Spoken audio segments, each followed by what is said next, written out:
আসসালামু আলাইকুম। কী অবস্থা সবার? আজকে আমার দিনের ছোট্ট একটা অংশ আপনাদের সাথে শেয়ার করব। একজন ব্যস্ত মায়ের সকাল থেকে দুপুর, দুপুর থেকে সন্ধ্যা, সন্ধ্যা থেকে রাত কীভাবেই যে চলে যায় টেরই পাওয়া যায় না। সেই সকালবেলা ওয়াদিয়াত ঘুম থেকে ওঠার সাথে সাথেই ঘুম থেকে উঠে যাওয়া হয়। এরপর বাসার এই কাজ ওই কাজ করতে করতে কখন যে দুপুর হয়ে যায়, এমনও অনেক সময় পার করি দুপুরের ভাতটা খেতে খেতে প্রায় বিকালের দিকে হয়ে যায়। আসলে বাসায় ছোট্ট একটা বাবু থাকা মানে অনেকগুলো কাজ, তার একারই অনেক রকমের টেক কেয়ারের কাজকর্ম থাকে। এই যে এখন বাবুকে গোসল করাতে নিয়ে যাচ্ছি।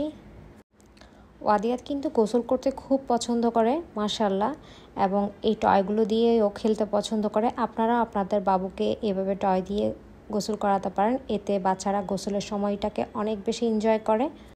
ওকে ঘুম পাড়িয়ে এবার ঘরের জিনিসপত্রকে একটু গুছিয়ে নিচ্ছি। ভিডিওর মাঝখানে আপনাদের সবার কাছে ছোট্ট একটা রিকোয়েস্ট, আপনারা যারা আমার ভিডিও আজকে নতুন দেখছেন, আমার ভিডিওটা যদি আপনাদের ভালো লেগে থাকে আমার ভিডিওতে একটা লাইক করে দিবেন প্লিজ, এবং আমার পেজে যদি আপনি নতুন হয়ে থাকেন আমার পেজটা ফলো করে দিবেন। ভিডিও সম্পর্কে কোনো মতামত জানানোর থাকলে আপনারা আমাকে কমেন্ট করতে পারেন। সবাই ভালো থাকবেন। আল্লাহ হাফেজ।